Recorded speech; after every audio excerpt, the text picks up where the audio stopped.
अस्सलाम वालेकुम, कैसे हैं आप सब लोग? मैं भी अल्लाह का शुक्र है ठीक हूँ। और आपको जो ये नज़र आ रहा है हरा-हरा ये साग है। और मेरा काफ़ी दिल था इस साल साग बनाने का। पिछले साल तो मेरी मेड जो हैं वो पंजाब से लाई थी साग, तो वो कटवा के लाई थी। मगर इस साल खुद काटना पड़ा तो बहुत मज़ा आ गया क्योंकि कंधों में बहुत दर्द हो गया। काफ़ी माशाल्लाह था, साग भी ज़्यादा था कटने के बाद। जबकि हम जो वीडियोज़ देखते हैं उसमें ये लोग डंठल भी काफ़ी शामिल करते हैं, मगर हमने नहीं किया था। और इसको मैंने ये था कि आपको मालूम है रोज़मर्रा के भी काम होते हैं, तो मैंने 2 स्पेल में करी थी कटिंग। और इनको साग को और पालक को काट के मैंने फ्रीज़ कर दिया था। और नेक्स्ट डे मैं बथुआ और मेथी लेने गई थी बाज़ार। तो यहाँ पे ये सब्ज़ियों की रौनक देखिए माशाल्लाह। और सामने-सामने मसाले भी कुछ लेने थे, घर के लिए चिकन भी लेनी थी थोड़ी-सी। तो ये सब सामान लेके मैं आई हूँ। उसके बाद मैंने ये नेक्स्ट डे जो है मेथी और बथुए को काटा और उसके बाद इसकी तैयारी का प्रोसेस शुरू किया। तो जो सरसों का साग मैंने काट के रखा था और पालक, उसको एक पतीली में शिफ्ट किया। पतीली मैंने ये सोच के बड़ी ली थी कि ज़ाहिर है काफ़ी सामान होगा, मगर मुझे सिर्फ़ पालक और अम, ब सरसों का साग ही डाल के लग रहा था कि ये तो बहुत वो होगा। मगर फिर ये है कि आपको मालूम है ये बुझ जाता है, क्योंकि फ्रीज़ भी था, फिर अभी पक्का नहीं था।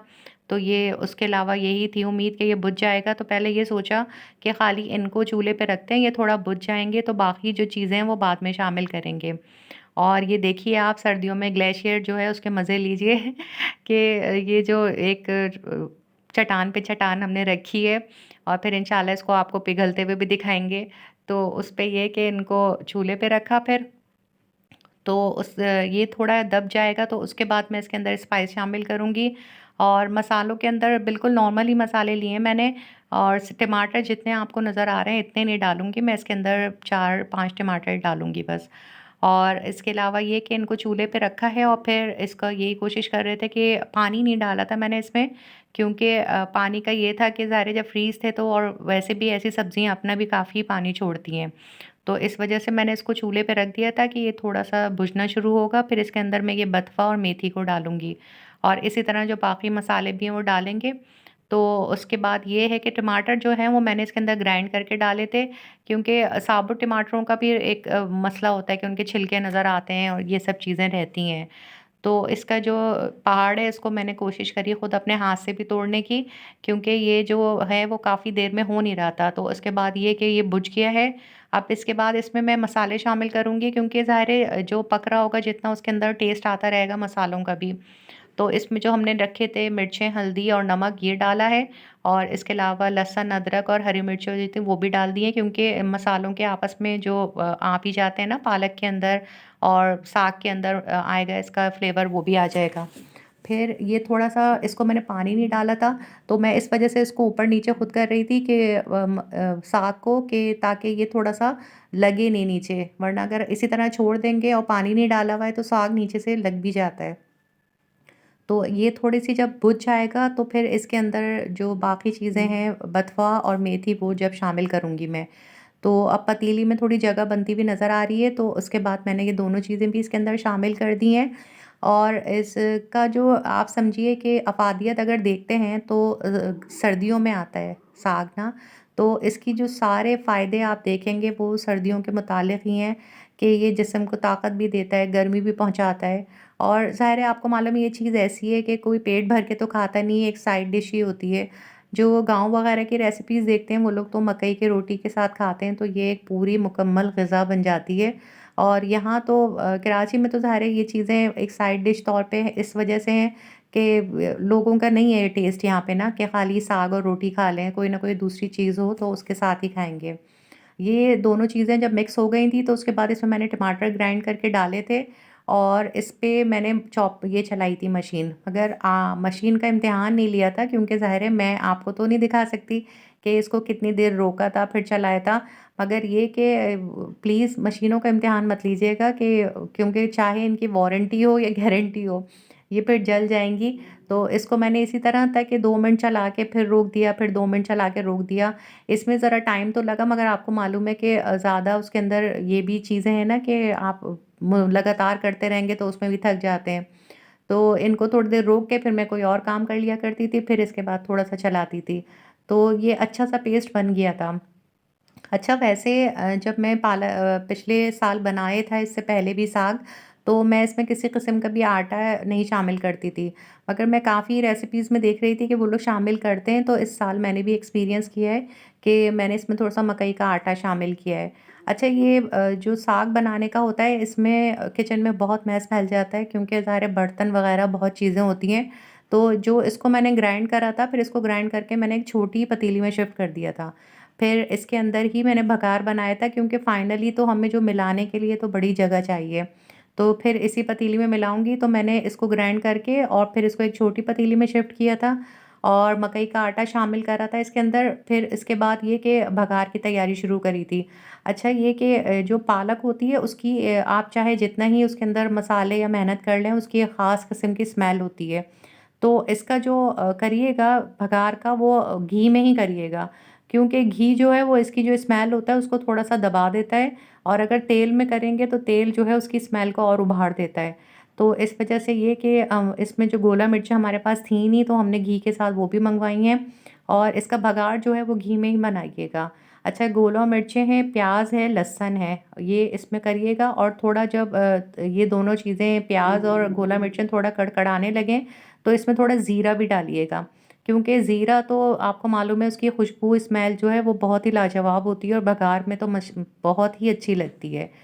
तो ये दोनों चीज़ें मैंने शामिल करके लहसुन थोड़ा-सा, यानी पहले प्याज़ और गोला मिर्च डाली थी बघार के अंदर, और फिर थोड़ा रुक के लहसुन डाला था, क्योंकि वरना लहसुन अगर शुरू से डाल देंगे तो जल जाएगा। और फिर उसके बाद ये फाइनली मैंने ज़ीरा डाला था। अच्छा, ज़ीरा डालने के बाद ये कि वो थोड़ा-थोड़ा करके इसके जो हमारे पास जो पालक हमने रखा था दूसरी पतीली में पीस के, वो इसमें थोड़ा-थोड़ा करके शामिल करना शुरू किया। अब ज़ाहिर है यहाँ ना गाँव वाले मामलात हैं, ना गाँव वाली अफ़ादियतें हैं, तो यहाँ पे वो लोग जो बनाते हैं, वो लोग ज़्यादातर इसमें इस्तेमाल करते हैं असली घी का।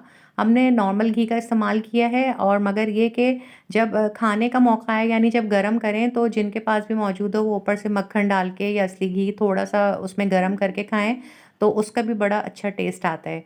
यानी हम जो घर में भी अपना रखेंगे, तो वो हम इंशाल्लाह जब खाएँगे तो आपको दिखाएँगे कि इसी तरह हम थोड़ा-सा बघार और उसको करके खाएँगे मक्खन डाल के। तो हर चीज़ का एक होता है जोड़ होता है ना, तो इसका भी जोड़ यही है। तो इसको मैंने पालक को इसके अंदर शामिल किया, और बस इस टाइम होता है कि थोड़ा भुनाई करनी पड़ती है, क्योंकि आपने जो बघार बनाया है और ये जो पालक आपका है तैयार हुआ हुआ है साग, तो इनको मिलाना है, यानी अच्छी तरह इस तरह भुनाई करनी है कि जो घी के साथ इसका अच्छी तरह से टेक्सचर सा बन जाए, शाइनी सा। तो ये हमारा बन गया, अल्लाह का शुक्र है, और थोड़ा मैंने हरा धनिया अंदर भी शामिल किया था, मगर ये आपको दिखाने के लिए ऊपर से भी डाल रही हूँ, क्योंकि अभी तो सिर्फ़ ये है, फिर ज़ाहिर डिश आउट या फिर बॉक्सेस में करूँगी, तो फिर उसमें वो भी सब कुछ मिक्स ही हो जाएगा। अच्छा, इसका ये है कि मैंने जो है साग का ये सोचा था कि वैसे तो घर में थोड़ी ही क्वांटिटी में खाया जाता है, मगर जो हमारे हैं कदरदान हैं हमारे आस-पास, उनके लिए बॉक्सेस बन जाते हैं। जो लोग खाते हैं शौक़ से, उन सबको मैं भेजती हूँ, और बाकी ये कि घर में जो मेड है, घर में जो हमारे हैं, उन सब के लिए भी, वरना खाते तो आसिया और मैं ही हैं बस साग ना, और बेटा और शौहर नहीं खाते।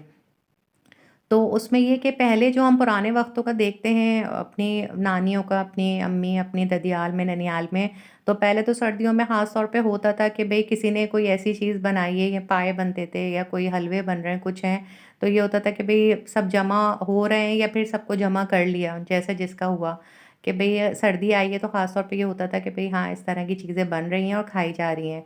अब आपको मालूम है ना, वो पुराने वाले मामलात हैं, और ना अब लोगों में इतनी हिम्मत है। कई चीज़ें ऐसी हैं कि भई मना है, इंसान खाता नहीं है। बच्चों की आजकल चॉइस चेंज हो गई है, तो फिर ये है मामलात सबके, किसी के ट्यूशन, किसी के छोटे बच्चों के मदरसे, स्कूल, बड़े बच्चों की यूनिवर्सिटियाँ, जॉब हो गई हैं। तो मगर ये है कि इस तरह की चीज़ों का लगता है कि हाँ, फैलावा तो होता है, मगर कुछ-कुछ लोग अभी भी हर ख़ानदान में एक ऐसे हैं जिनका मेरी तरह दिमाग में कीड़ा है, जिनका दिल चाहता है कि कुछ बने और सब में बँटे भी और खाया भी जाए। मगर ये कि मुझे बहुत पसंद है, हिम्मत पहले जैसी नहीं रही है, मगर हाँ, दिल है कि दिल चाहता है कि सब जमा हों और खाएँ-पिएँ, इस तरह का है। तो ये सबके बॉक्सेस बन रहे थे, और हम लोग याद कर के बना रहे थे कि कौन-कौन है जो शौक़ से खाता है, उन सबको देंगे। तो ये वाले हुए और लास्ट में जो एक फ़ाइनल है बॉक्स वो मैंने अपने लिए बनाया है क्योंकि मैं तो बहुत शौक से खाती हूँ। हाँ, ये है कि इकट्ठा खाने की तरह नहीं, इसी तरह होता है कि भई किसी वक़्त थोड़ा-सा गरम कर लिया और उसके बाद ये कि खा लिया। तो मुझे अच्छा लगता है साग बहुत ज़्यादा। तो ये सब के जो हमने सोच के बनाए थे बॉक्सेस, उसके अलावा ये अपनी मेड के लिए क्योंकि उसी का तो था कि असल में साग वो ये कह रही थी कि बाजी आप बनाइएगा तो मुझे भी ज़रूर चखवाइएगा। और वैसे तो ये उनका दिल है कि वो कह देती हैं मगर हम भी ये सोचते हैं कि नहीं, सबसे पहले तो हक़ इन्हीं लोगों का है कि जो सबसे ज़्यादा ऐसे वक़्त में हमारा साथ देती हैं कि सारा आपको बता रही हूँ कि बहुत फैल जाता है सब कुछ है, तो ये लोग बहुत हमारे साथ मिल के काम करवाती हैं। और ये हमारे देखें आप माशाल्लाह माशाल्लाह ये तैयार हो गए हैं बॉक्सेस और ये सब के पहुँचेंगे इंशाल्लाह खैरियत के साथ। और हम अपना बॉक्स जो है उसके साथ-साथ पतीली भी खाली कर रहे हैं। और ये आप लोगों ने पूरी रेसिपी तो देखी, आप लोगों का हिस्सा है। आप लोग खाइए और मुझे दुआएँ दीजिए। नेक्स्ट व्लॉग में मुलाकात होगी। अल्लाह हाफ़िज़।